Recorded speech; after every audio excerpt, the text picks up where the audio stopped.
जय श्री कृष्णा। राधे राधे भक्त जनों, आज आप सभी श्रवण करेंगे मंगलवार की व्रत कथा।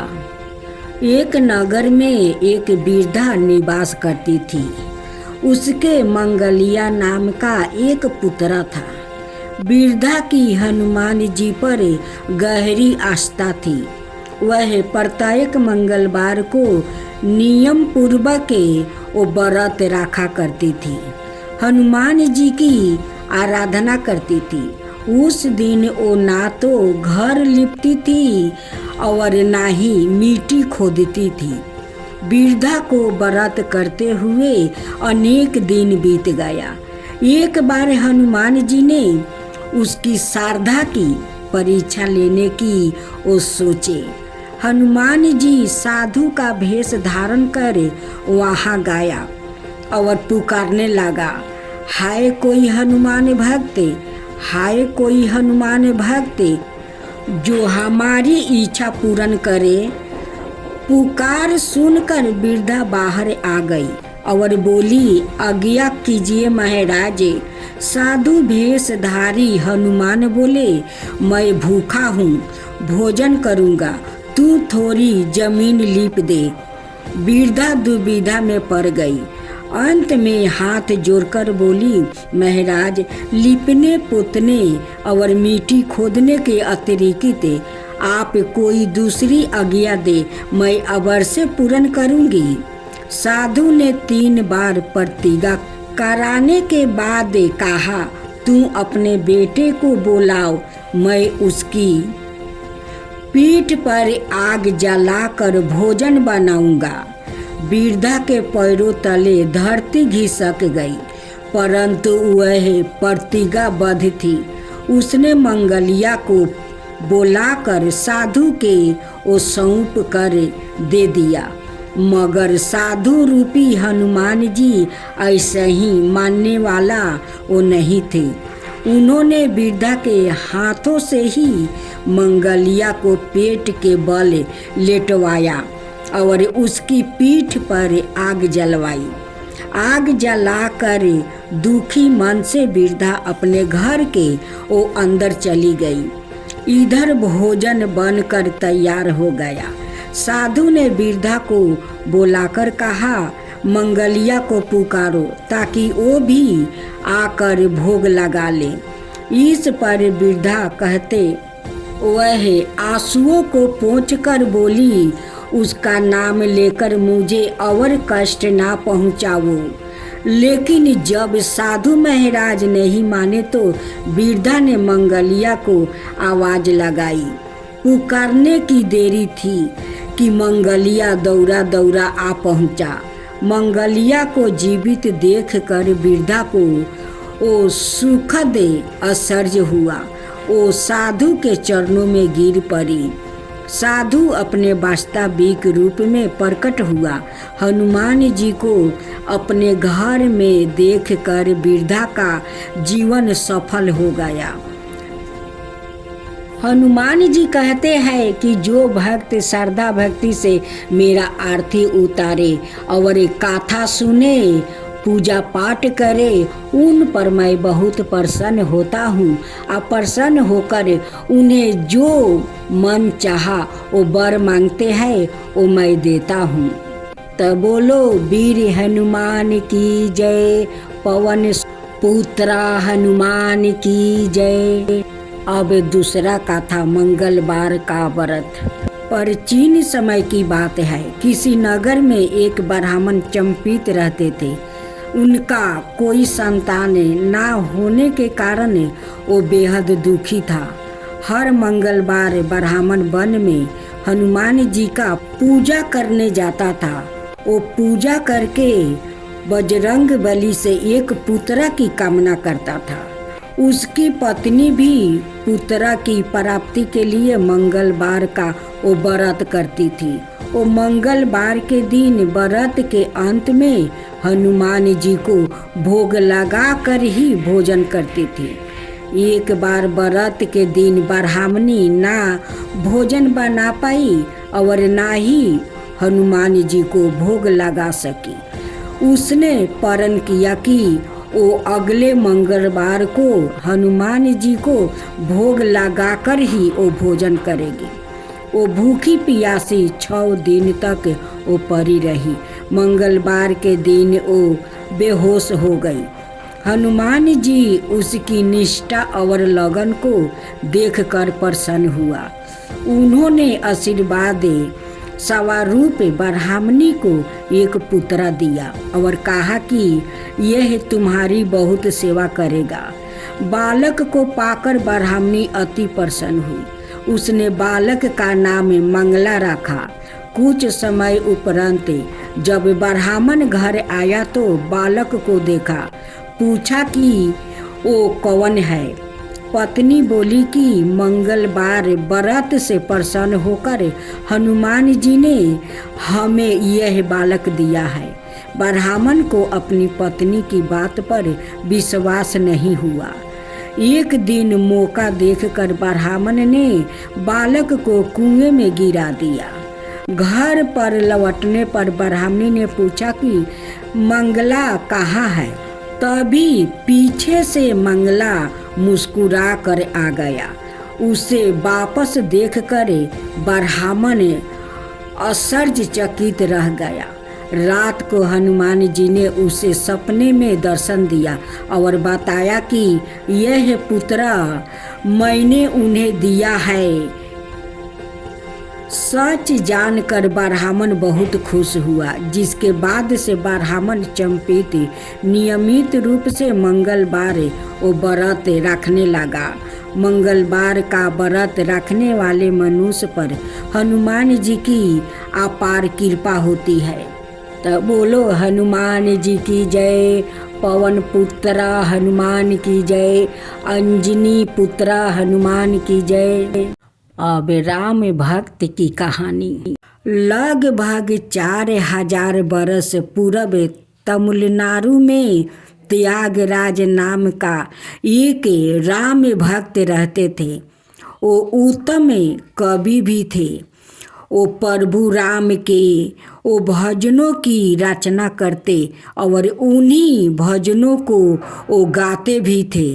वो सदाए राम नाम में ही डूबे रहते थे। एक बार उन्हें किसी कार्य के लिए दूसरे नगर में जाना था। दूसरे नगर को जाने वाला मार्ग एक जंगल से होकर गुजरता था। वो जंगल बहुत घना था और उसमें जंगली जानवर और लुटेरे रहते थे। सभी को उस जंगल से गुजरने में भय लगता था, परंतु त्यागराज सदा राम नाम की धुनी गाते थे। प्रभु श्री राम पर उनकी पूर्व वो श्रद्धा थी। भय की बात तो दूर रही, यह शब्दों भी उनको कभी छू नहीं पाया था। जब वो जंगल से गुजर रहे थे तब 2 लुटेरे ने उन्हें देख लिया और उन्हें लूटने के लिए उनके पीछा लग गया। त्यागराज को इसका कुछ भी भावना नहीं था। वो अपनी ही धुन में वो भजन गुनगुनाते हुए जा रहे थे। दूसरे नगर में पहुंचने का मार्ग बहुत लंबा था। लगभग 2 घंटे जंगल में चलने के बाद त्यागराज ने अपने मन में सोचा कि नगर पहुंचने के लिए अभी लगभग 3 घंटे और लगेगा, तो क्यों ना अभी यहाँ भोजन कर लिया जाए और उसके बाद आगे की यात्रा किया जाए। त्यागराज वहाँ रुक गया। उनके पीछे चल रहे लुटेरे भी वहाँ रुक गया।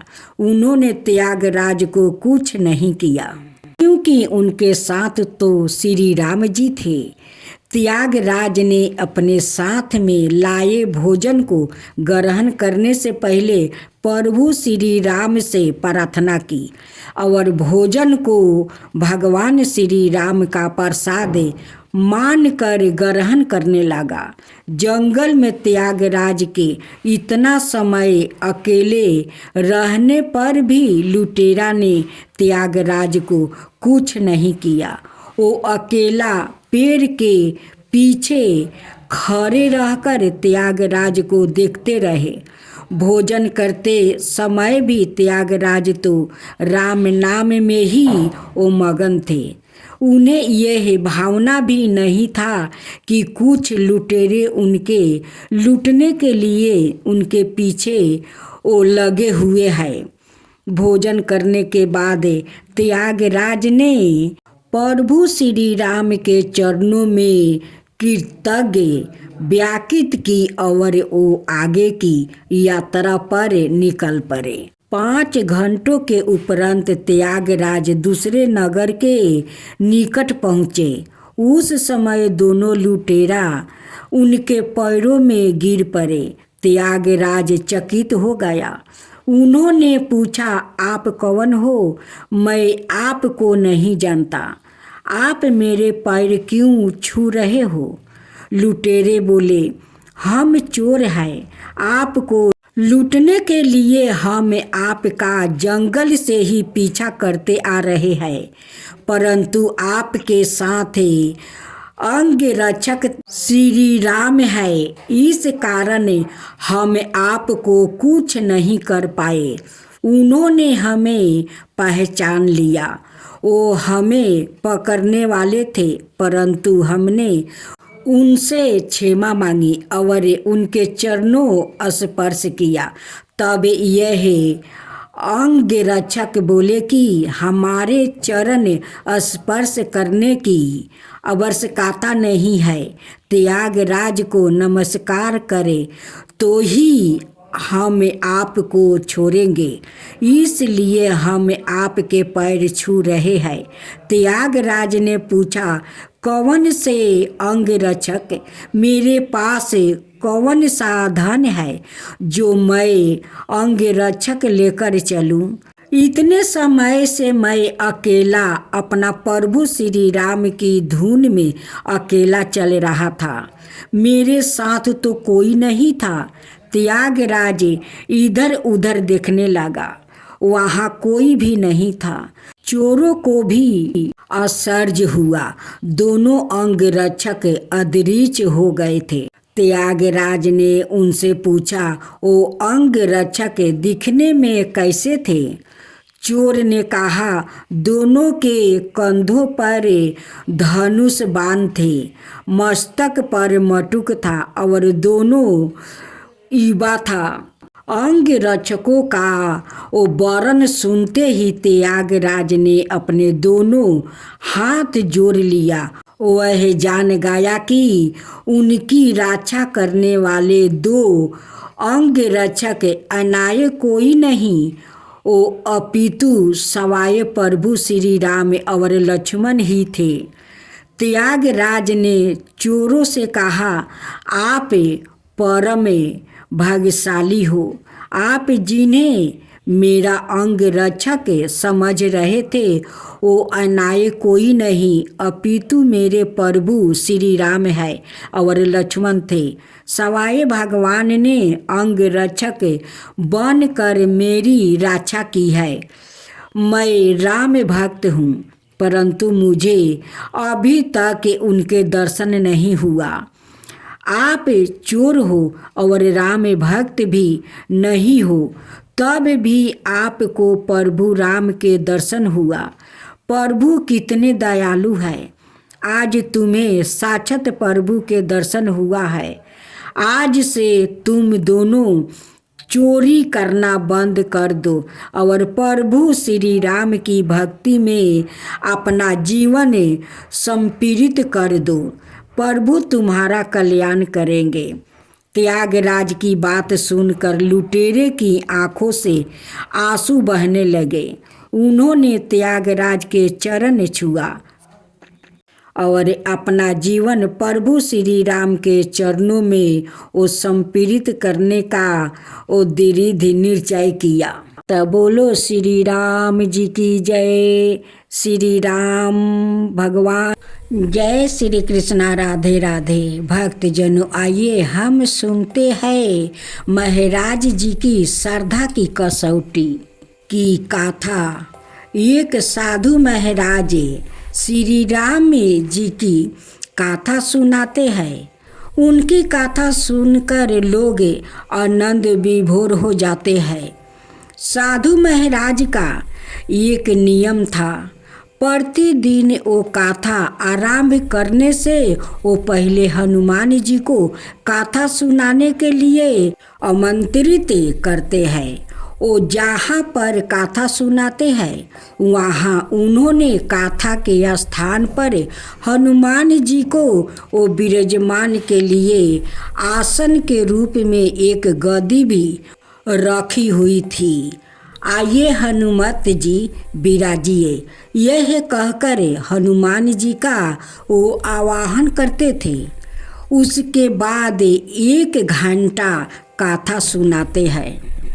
1 माह यश प्रतिदिन राम कथा सुनाते हैं।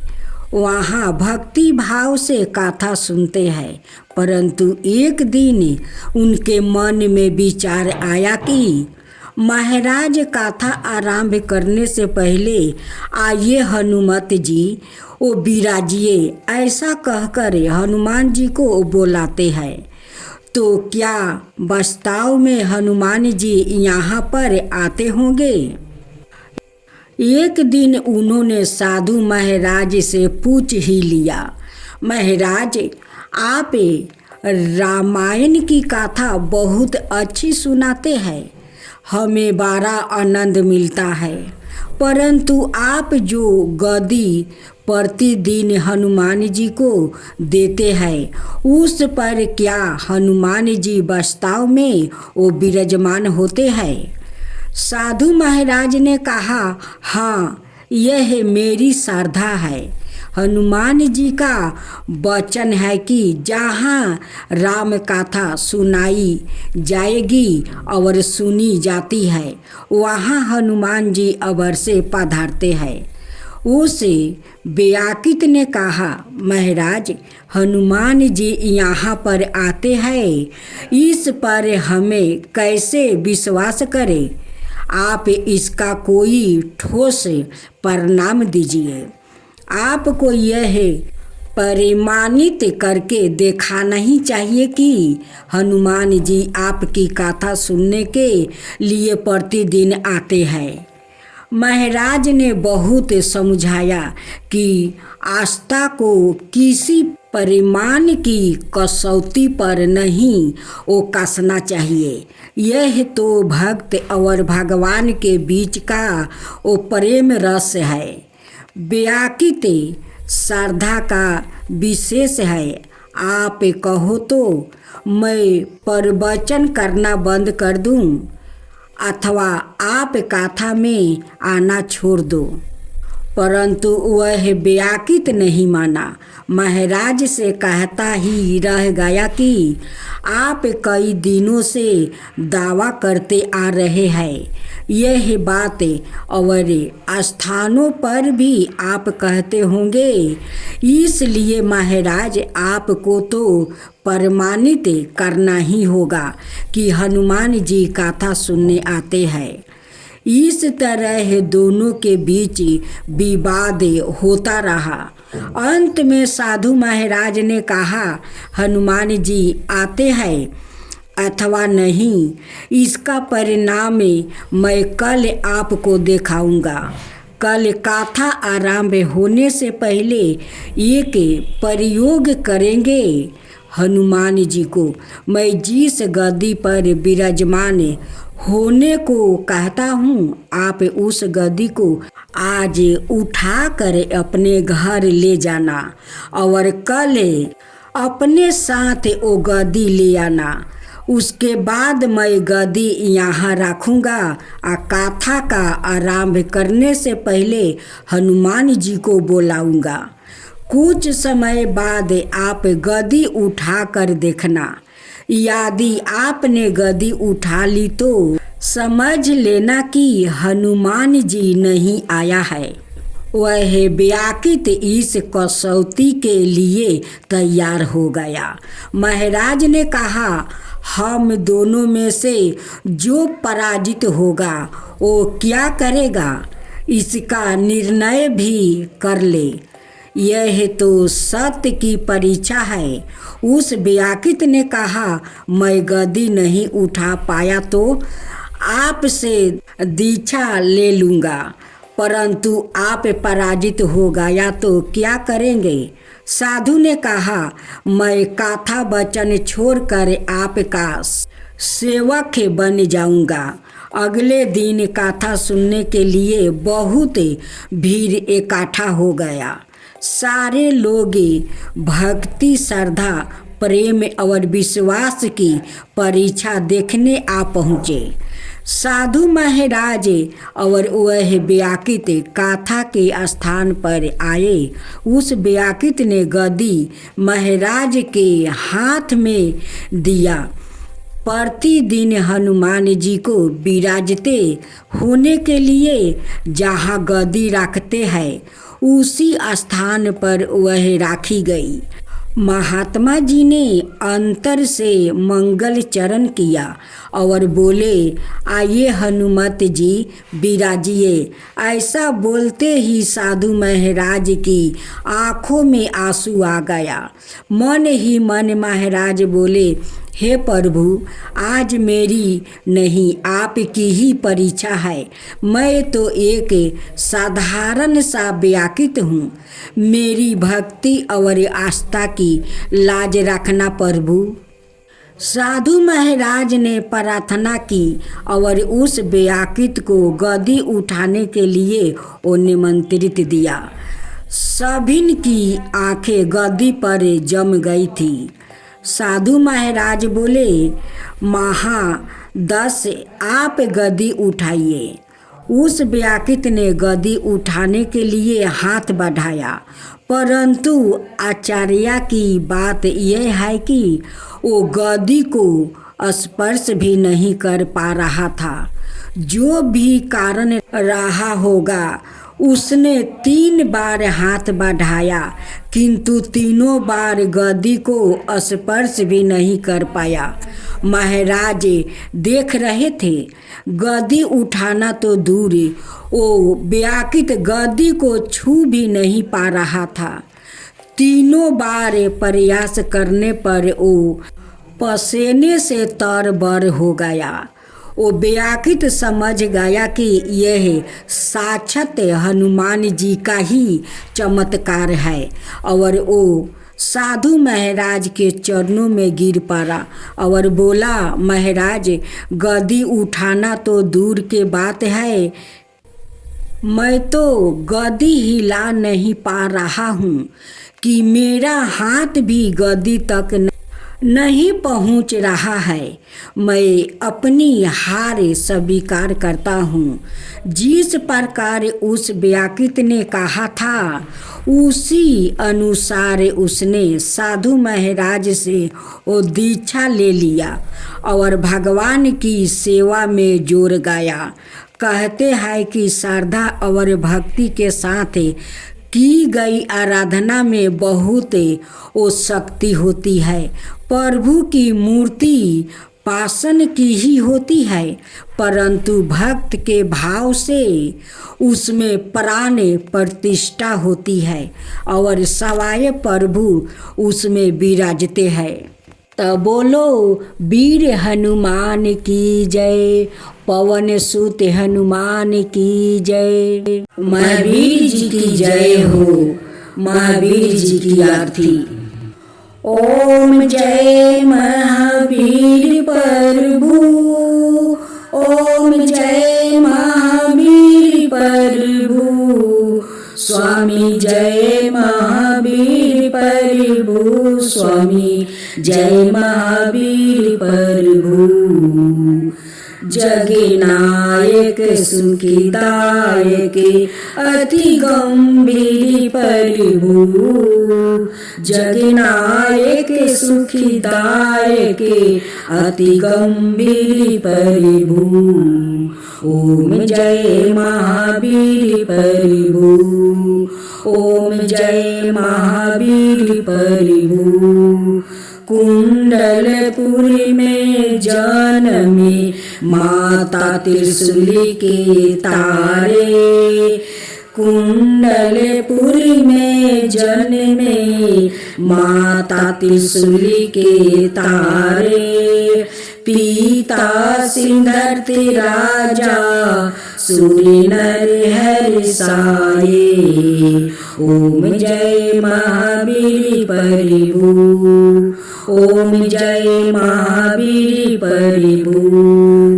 दीननाथे दयानिधि हे मंगलकारी, दीननाथे दयानिधि हे मंगलकारी। जगहिति सायं धारा प्रभु पर उपकारी, जगहिति सायं धारा प्रभु पर उपकारी। ओम जय महावीर परिभू, ओम जय महावीर परिभू। पापाचार मिटाओ सत्यपदे दिखिलाओ, पापाचार मिटाओ सत्यपदे दिखिलाओ। दया धर्म का झंडा जग में लहराओ, दया धर्म का झंडा जग में लहरायो। ओम जय महावीर परिभू, ओम जय महावीर परिभू। अर्जुन माली गौतमी स्वामी श्री चंदन बाला, अर्जुन माली गौतमी स्वामी श्री चंदन बाला। पार जगत से बेड़ा पार इनका कर डाला, पार जगत से बेड़ा पारा इनका कर डाला। ओम जय महावीर परिभू, ओम जय महावीर परिभू। पावन नाम तिहारा जग तारनहारा, निशिदिनी जो नर धावे कष्ट मिटे सारा, निशिदिनी जो नर धावे कष्ट मिटे सारा। ओम जय महावीर परिभू, ओम जय महावीर परिभू। करुणा सागर तेरी महिमा है अनियारी, करुणा सागर तेरी महिमा है अनियारी। हम सब मिल गुण गावे चरणे बलिहारी, हम सब मिल गुण गावे चरण बलिहारी। ओम जय महावीर परिभू, ओम जय महावीर परिभू।